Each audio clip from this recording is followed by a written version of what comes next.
Oh, there was great pictures of Drew Brees this weekend. Have you seen Drew Brees? He's pretty bald. New Orleans just hammered Green Bay Packers, which, by the way, I loved.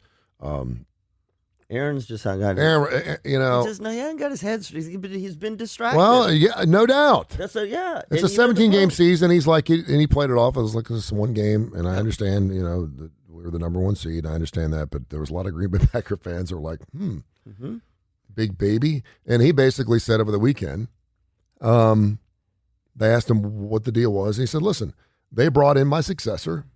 Yeah. And I was like, why? I'm not done yet. I'm not done yet. If you're bringing my successor, then you want him to be the quarterback. And if you want him to be the quarterback, then what the hell am I still doing here? Yeah.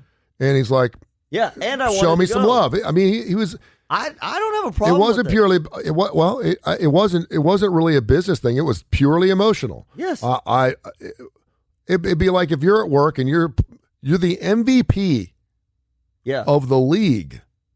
Yes. He was the number one player in the league. Right. And go ahead. they go out.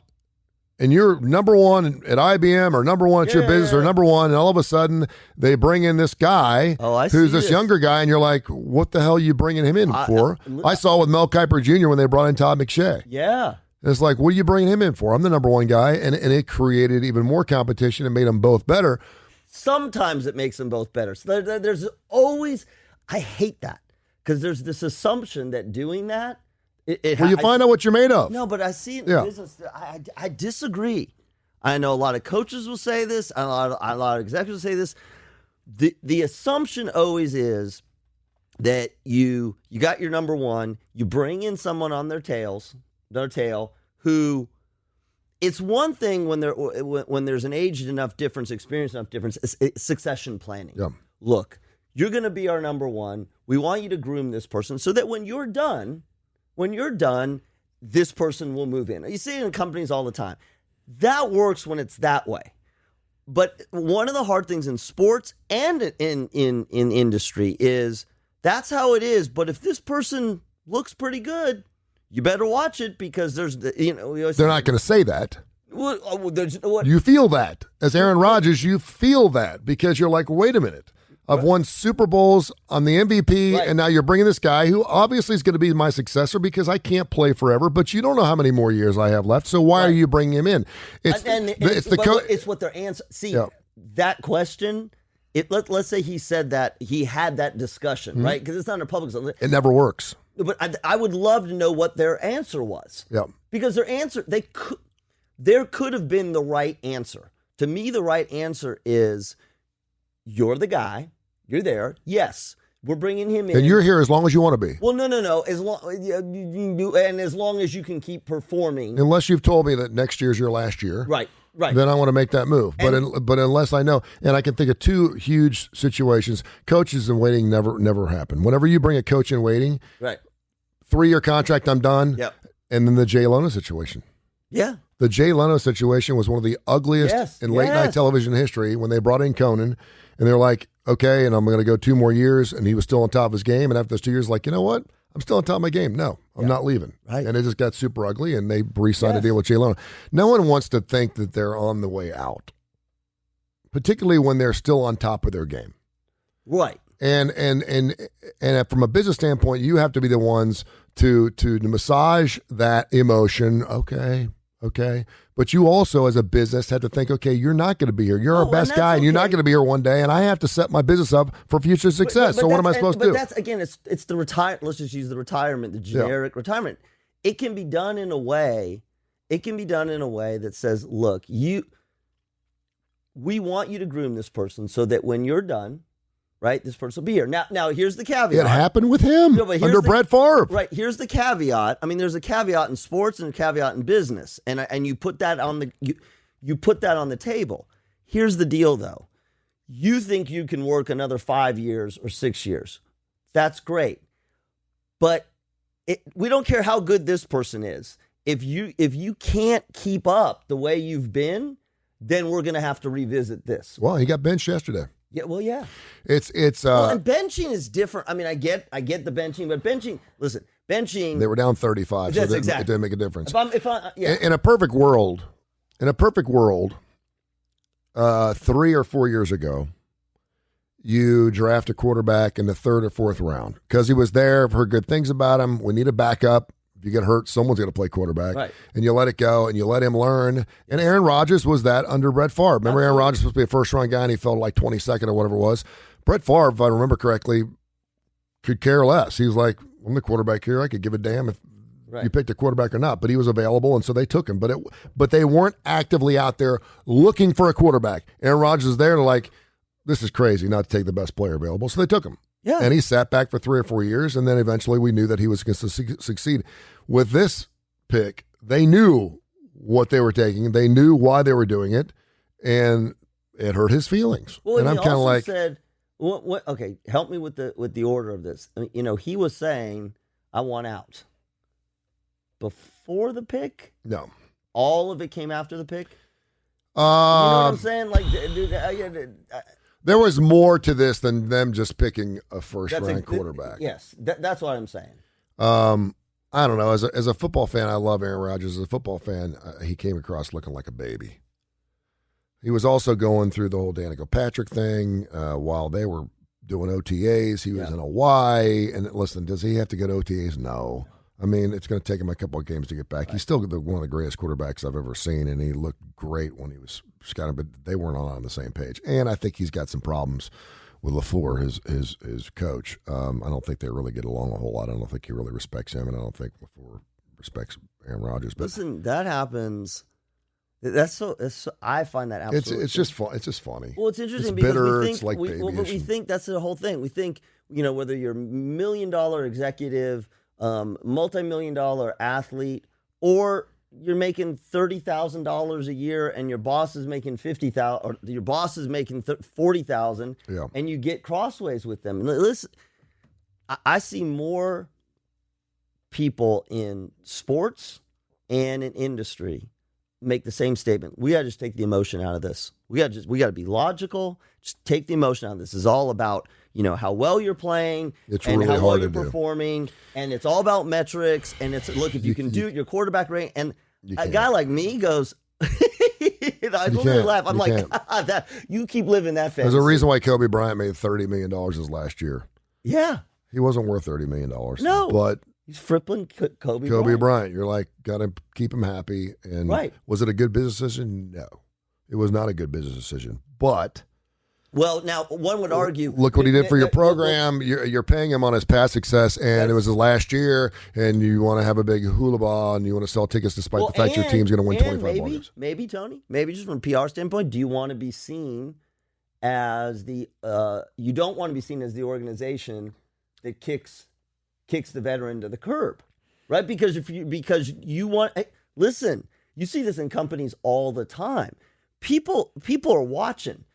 How do the executives go out? How does management go out? Do they force early retirement? Are you guaranteed anything, even the lower level? When people are looking for jobs, that's part of what they're looking for. Can I tell you something? I can analogize this with college football and professional football all day long. Fans, I know, they don't care. Fans don't know what they're talking about. You're right. They don't know. And I've done enough shows with Jay Barker. The most opined, the most lovely, most celebrated football player is always the backup quarterback. Because when the prize quarterback or the good quarterback or the quarterback that's running the team's not doing well, everyone put the backup in, put the backup in. He's not getting it done, put the backup. Right. Then the backup gets in there and throws 4 picks. And the fans just go away and you don't hear from them. Well, we give it a shot. I've only seen a couple of coaches actually listen to social media and actually do what the fans want, and it's blown up in their face. Fans don't know what the hell they're talking about. Right. You got the best of the best. You got quarterback coaches. You've got coaches. You got everybody. They know the situation. They're in with these guys every single day. They know what they're doing, and so I'm going to trust that. I'm not saying fans are always wrong. No. But to sit there and say, this guy sucks. We're seeing that with Justin Fields and Andy Dalton. I like Andy Dalton because he was a Cincinnati Bengals quarterback. He never won a playoff game, but he did take them to the playoffs several times. This poor son of a bitch is just done. I mean, Chicago Bears fans, he threw a pick in the end zone. He got booed on the road, which was unbelievable. They boo him at home because they want Justin Fields. They want this new guy. That's because they haven't had a quarterback in Chicago since Jim McMahon, and like they can't wait till him to start playing. And at least according to some of the talking heads, they're like, this is perfect because Andy may not be the greatest quarterback we've ever seen, but he can get the job done, and Justin needs to learn a little bit. And why are we going to throw this guy into the fire behind this line and let him get killed? Let Andy get killed. Yeah. Let Andy take all the shots and go, don't do that. Did you see what I just did out there? Don't do that. That's true. It's not good. I'm going to lose a bunch of games, but don't do that. And let Justin – and Aaron Rodgers, one of the reasons he's been so successful is because he held a clipboard for 3 years. Yes. So we got that. One team that didn't miss the beat, and I can't believe I'm saying this, Jameis Winston. Well, you just said it takes people different amounts of time. I'm friends with his dad. Yeah. And I texted him yesterday. I said, your son looked great. He's like, thanks. And I was like, I've had dinner with him a couple. I'm like, maybe Jameis Winston's finally figured it out. Maybe he's just been around long enough and he's matured and he's gotten past all the past crap. And I mean, he looked fantastic. And I was like, wow, good for him. I know there was that quarterback competition there between him and the other dude who's a tight end. He's still a big part of their offense. But yeah, he looked fantastic. And there's Drew Brees. Have you seen pictures of Drew Brees? You need to pull a picture of him. What's wrong? He's got hair. A lot of it. Now? He didn't before. Yeah. No, he was on television all day yesterday. He was on after the New Orleans Saints games. Oh, yeah.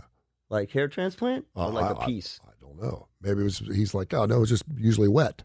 You know, when I come off. That's a good thing about football. If I was ever going to want to do like hair transplants, I'd have to start wearing a football helmet. Because that's the thing. You can't. I was trying to think if there's any sport, any profession where you're wearing a helmet all the time. Yeah. Then you could do hair transplants because it'd be hidden all the time. Yeah. No, here's his hair right here. Let me see. He's got hair, dude. Oh, that's a hair transplant or a piece. Yeah, that's a piece. Do you think you want a piece? That's either a piece or a hair transplant. I don't know. Because we've seen him before. He's a good-looking guy. Look, you're talking to a ball guy. Let me say one thing about the sports thing, because you just said it, and it just reinforced what I was saying. Number one, other than Tom Brady, we have to remember how young these guys are, guys and gals. Yep. We watch them. I think we all lose sight of how young they are because they're talented. They've been in, we call them a veteran. They've been in the league or they're 6 years. Okay, well, now they're 28, right? Mm-hmm. So you use Jameis Winston as an example, and this goes back to what I'm saying. Is he learning more about how to play football? Sure, because at the pros, a different level, there's a thing. But he's also he's changing psychologically. He's changing emotionally. Like, I don't know. You have to include that in the equation. It's not just about the football. Yep. It's about, in fact, I'd probably argue that while there are new nuances in your learning and it's about learning how to deal with the pressure in the pocket. When you say about pressure in the pocket, that's the other thing. Pressure in the pocket is in part completely a psychological cognitive thing. I mean, yes, you got to be able to move your body, but it's a psychological, emotional thing. It's how do you deal with rejection? How do you keep yourself from doing stupid stuff? And we have to remind ourselves as fans that most of these sports, they come in at age 20-ish to 30-ish, right, on average. Well, your frontal cortex doesn't stop developing until about mid-20s. Yeah. Like that we it's almost like your kid. Yeah. Why are you doing that stupid stuff? Oh, well, they're college kids. We do it all the time. And I think I wonder if Jameis Winston, he matured later than some of the other players. The only quarterback to ever have 30 touchdowns and 30 picks in the same season. I think the Aaron Rodgers thing, and obviously if you're not a Green Bay Packer fan, there's a lot of Packer fans down here in the South. You had a good laugh yesterday because you're like, I'm never going to bet against Aaron Rodgers. No. But it does come across. He got it. Huh? No. Just his head's in no. But I mean, we think that because you're making all this money and that you've got a Super Bowl and you've been an MVP, that you have no emotions. You can't be a baby. And we saw that. We saw that with New England and Tom Brady. New England decided to make a business decision. Yep. It's not personal. Robert Kraft is a businessman. Yep. No one, and I said this 3 years ago. I said Tom Brady will not finish his career. I remember. And everyone laughed at me. They're like, "You're full of crap. He will be a New England Patriot till he dies." I'm like, "No, he won't, because I'm just telling you." And he looks like he's having more fun right now. He's playing more free. He looks fantastic than he's ever looked with the New England Patriots. Now he did a lot more with him. But I'm telling you, you get to the point where, from an emotional. The other thing I think is really interesting is Aaron Rodgers was shopping himself, or at least I thought he was. And I'm wondering maybe if there weren't a lot of takers because he was coming across as a baby. And as a Packers fan, I would think they're kind of like, okay, we still got Aaron Rodgers, so I know we're still good. But right now, it's Super Bowl or bust. And he said it. If he doesn't get them to a Super Bowl, we could have been working on building up Jordan Love on our next quarterback in our system. Aaron Rodgers obviously has a lot left in the tank. I'm not saying he's playing till 45 like Tom Brady is. But, I mean, you still got your guy. But after watching that game yesterday, you're like, it better get better quick. Well, yeah. And you know, it's interesting. You call him a baby. He came across looking like, that's the only thing I could think of. It's not a good analogy. Well, they picked a quarterback. And, they weren't going to start Jordan Love this year. Right. Eventually, you're not going to last forever. And so, for me, it's got to be, speaking of cognizance, it's got to be something for him to think, okay, I know I'm not going to last forever. Right. And he's one of these muscle heads that probably says, I'm going to play it on 45. But the only guy you don't do that with is Tom Brady. Right. Well, and the only reason you don't do that is because he's the only one who's done that. But if Tampa Bay drafts a quarterback this next year in the first round, they won't, because their record's going to be too good. Tom Brady's not sitting. No. Well, he's not going, what? But you know what? I brought you 2 Super Bowls. I'm going to win another Super Bowl. What? Yeah. He's not a baby. He's so secure in himself and what he's accomplished. That's not why he's not sitting, though. He's not sitting. No, but he's not going to sit there and. What if he did? No, what if they did sit him? Would he just be fine with it? And start another quarterback? Yeah. Oh, hell no. Well, that's what I'm saying. But would he be a baby? It wouldn't happen to Tom Brady. Why? It'll never happen to Tom. Why? You can't say why. What if he starts acting like Aaron? First of all, Tom will never play like Aaron did yesterday. It just doesn't happen. It won't happen. He's had bad games. He'll take himself out. I'm down by 30. I'm done. I mean, it happened one game last year. I'm Do we out. know that Aaron didn't do it? Huh? Do we know that Aaron didn't take himself out? No, I think he probably did. Yeah. I thought Coach probably came and said, but hey, you see what I'm saying? Look at the difference. And it was look at the difference. What we're going on. Aron just came across looking like a baby. No. Yes, because of their personas. Yeah. This is so important. How you act to the rest of the world, even if this is the intention thing. Aaron Rodgers' style, even if he was not trying to do it, he portrayed himself as frustrated, pouting, sullen, whining. Mm-hmm. Okay, but the intention may have been right, and like you said in the game, he may have taken himself out, but because he did all those other things, we're like, see, you screwed up. And you're a baby. So you're saying Tom Brady wouldn't. But Tom Brady's got a persona. We don't know what's behind it. We don't know Tom Brady. And everybody who says, I don't care how much of a fan you are, I'll say it again and again, you don't know Tom Brady or any other football player unless you know them personally. And I think as a fan, and I've got a good friend of mine that lives up in Milwaukee, he's like, screw Aaron Rodgers. He doesn't like the fact that Aaron Rodgers is being successful in other things. He thinks he's the greatest quarterback he's ever seen. He still loves him. He's got all his memorabilia hanging on the walls. But he didn't like the fact that he was on Jeopardy. He didn't like the fact that he was in the news with NIL? With Danica Patrick. Making a business? Yeah, I mean, he just... Get over it. Get over it. I know. But he does. I understand. He wants it to be a Green Bay all day, every day. I want to see you doing things for the Green Bay Packers. Sell sauces for Green Bay. And I don't want you to be... And then while he's out... frolicking in Hawaii, doing these things while everyone's doing OTAs. That is a PR, because you put a lot more pressure on yourself to come back, and you better play lights out. Well, and that's only an issue if your friend represents X number of people who have season tickets. Yep. Otherwise, you know what? Well, nobody cares. Green Bay Packers is a public owned company, right? And they're much like, the Green Bay organization will always be bigger than any one player. Yeah. And so they're like, screw you. You don't want to be here? Go. And once he said, I'm sitting out, I'm looking around, that was enough for a lot of people to go, fine. Go win a Super Bowl. Appreciate you, but you're no longer going to be hanging on my walls, or I'm not buying your jerseys anymore. Could you imagine if they brought in Tom Brady? No, what's going to happen with the whole Nick Saban thing? He turned 69, I think. What do you mean? If they brought in who? They're going to have to start thinking, okay. Oh, Alabama. I would not think that Alabama's going to wait.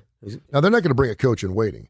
And on any given time, there's 17 guys on his staff that can coach a football game. Doug Marone's there, Bill O'Brien's there. How do you know? How do you know that there's not a coach in waiting? Well, he's the one bringing the coaches in. So they're not hiring coaches. So as long as he's bringing his people in. Now, on occasion, we've seen people bring in these coaches in waiting. I think, what was it? Jimbo Fisher was brought in, and it didn't work out. It's like it's not gonna happen. No, what you do is you do exactly what you just said. Nick Saban. It's the same thing I said. You can't do it in drafts, but you say to Nick Saban, all right.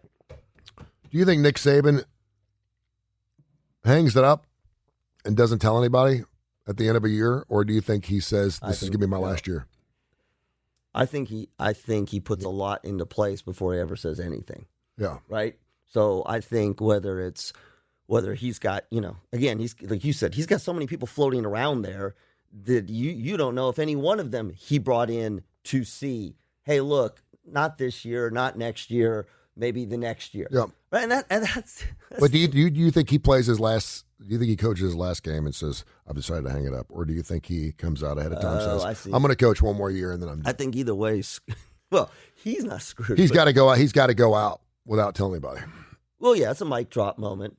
Yeah. People are going to be, listen, I can't believe I'm comparing because it's going to change. You know what's comparing? There's going to be a lot of people go, thank you. You know what this is? I can't believe I'm comparing this. This is like the difference between someone dropping dead and somebody who's got a terminal illness and you get to say your goodbyes. Nice. It's true. Isn't it? Isn't it? So if Nick Saban goes at the last, they win the college championship. They win the championship again. Yeah. And he's in his presser, and he's got the Coke bottle there, and he's got the same face on, because I don't think he'll change his face. And he goes, "It's been a great ride. I'm out." Yeah. The world, it would be like someone keeling. It'd be like a loved one just keeling over. Yeah. The entire Alabama nation, the sports world would be in complete shock. Nobody would say anything for like 10 seconds, right? Maybe that's why Texas and Oklahoma got in. They're like, it can't last forever. Let's go to the SEC and show them what those former Big 12 teams are like. It can't. Right. Yeah, I know.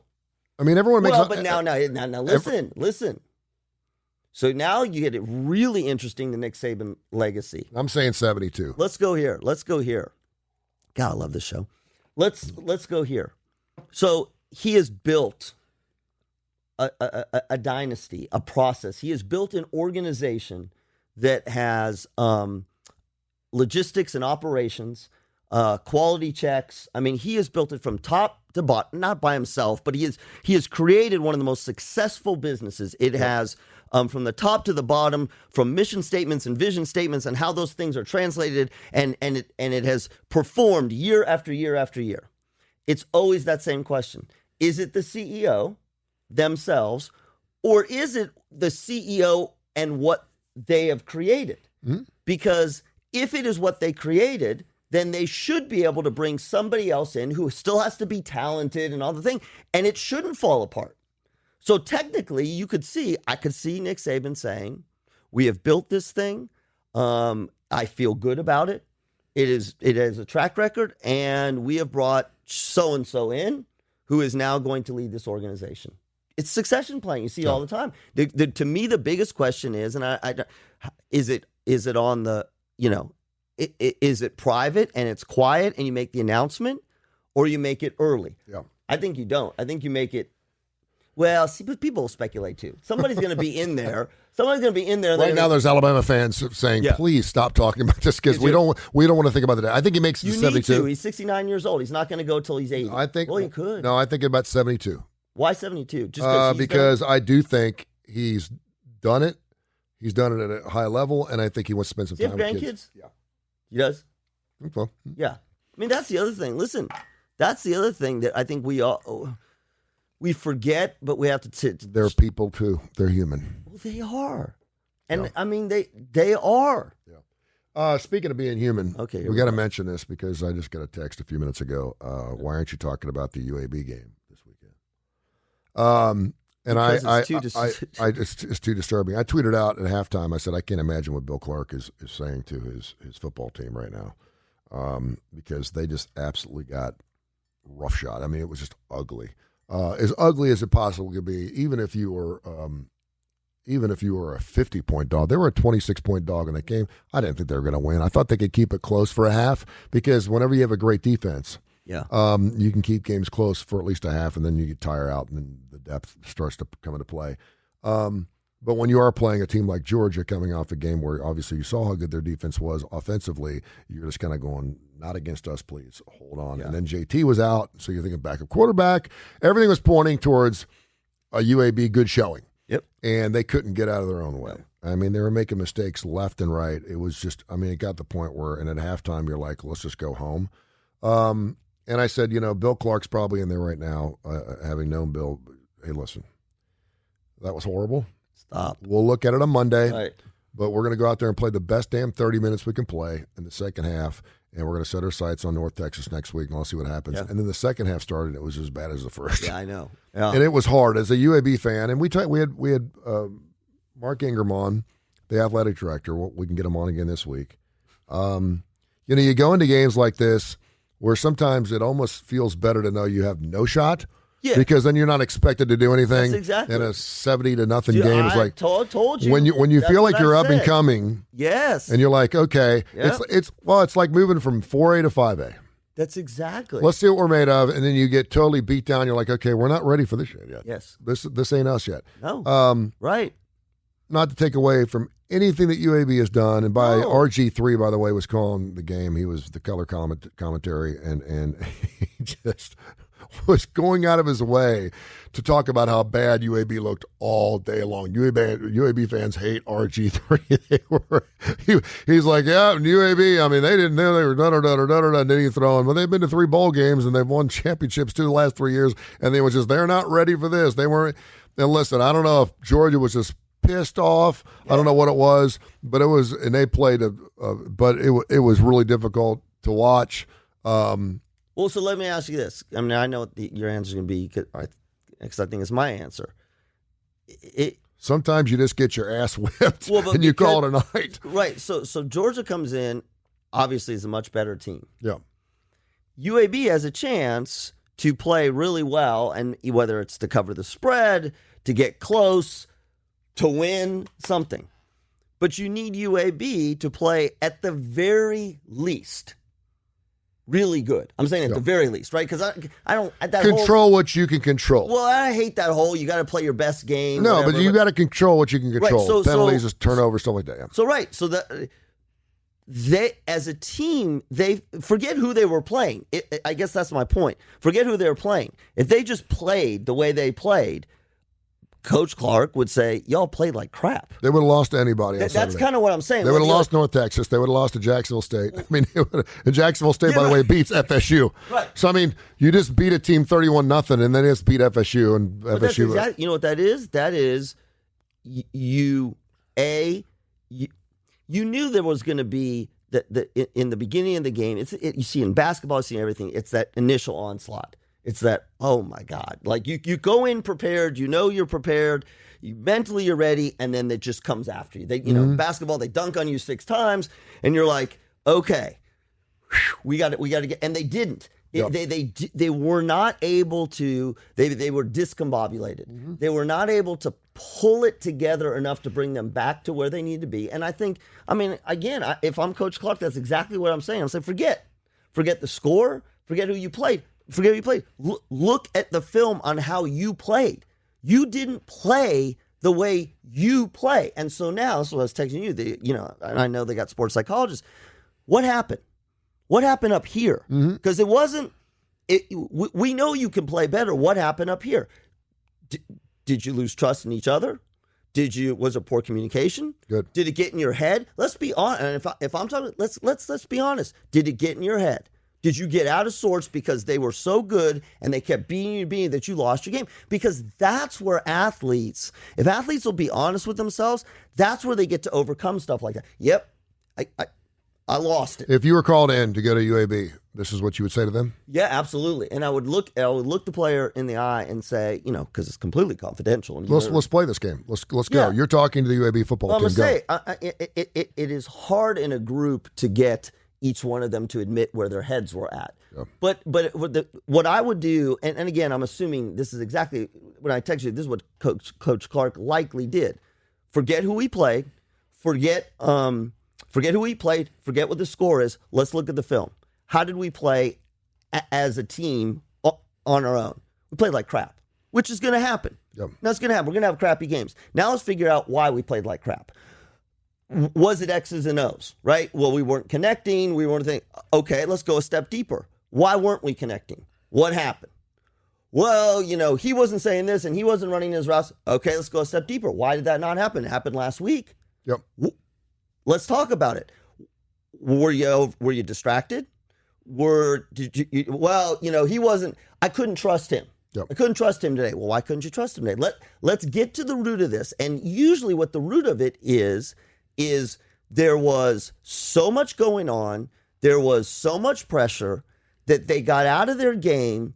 And despite everyone's best effort, when I'm telling you this, you got out of your game and you couldn't figure out mentally how to get back into your game. Yep. You were thrown out of your game. And A, that happens. B, that is the difference between you becoming a great athlete and a less than great athlete. Great athletes get thrown out of their game and are able to come back to their game even if they don't perform at the highest level. But where you see the shellacking is in a situation like this where they can't, and particularly as a team. If it happens to one player, fine. If it happens to three players, fine. This was a collective, we got out of our game. And my message to him is, you saw it happen. That happened to you. So the next time that you're playing, whether it's a Georgia or anybody else, and you start having that feeling, it is your job to say to yourself and to your teammate, let's get back to our game. Yep. Let's get back to our game. Because there's not a whole lot of things you can say. And once you get past the X's and O's, and I see this in athletes a lot, they're yelling at each other about, or they're frustrated, you didn't pass, you didn't do.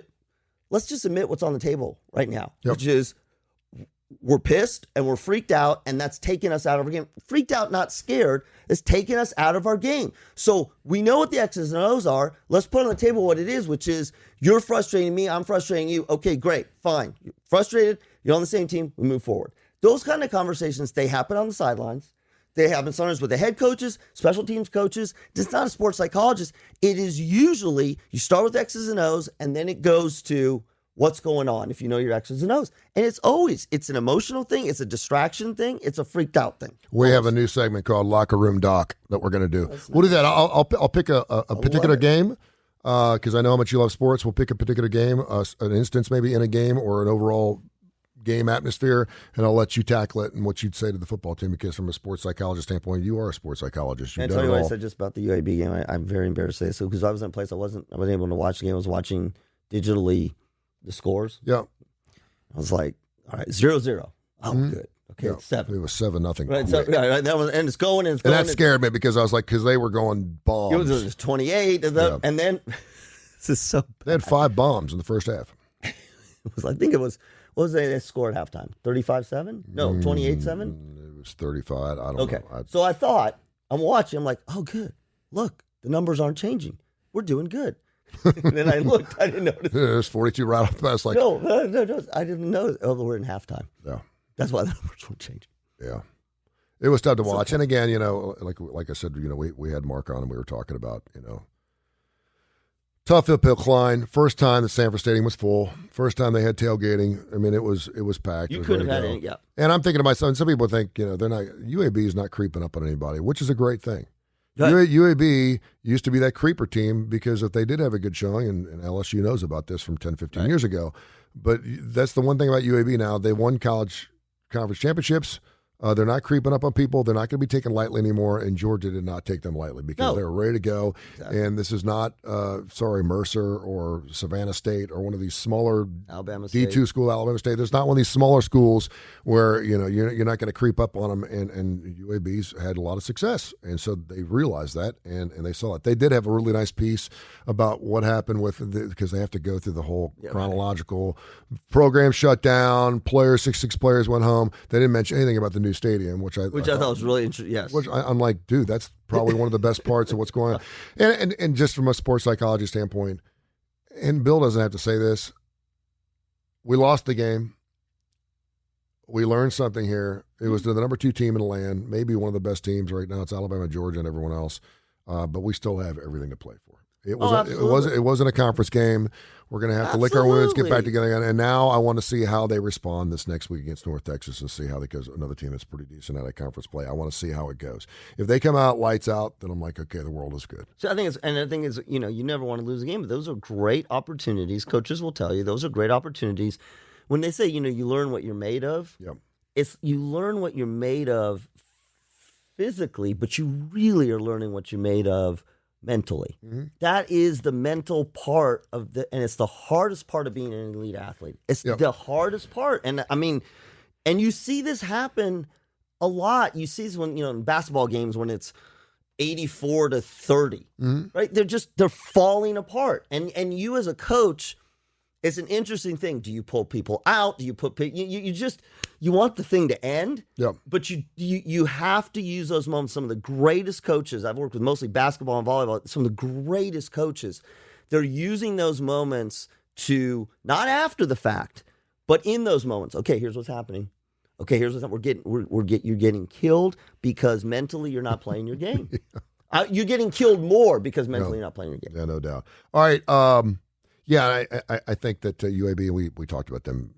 Could they make it in the Big 12? They're not at the point where they're a Cincinnati or BYU. They're not at the point yet, but they are kind of that Liberty from last year, that UCF from a couple of years ago that went undefeated, a Coastal Carolina. Yes, that's a top 25 team. You're like, you can get there. You'll get there, and certainly with the opening of the new stadium, that's going to help recruiting and everything else. I think they'll be on their way.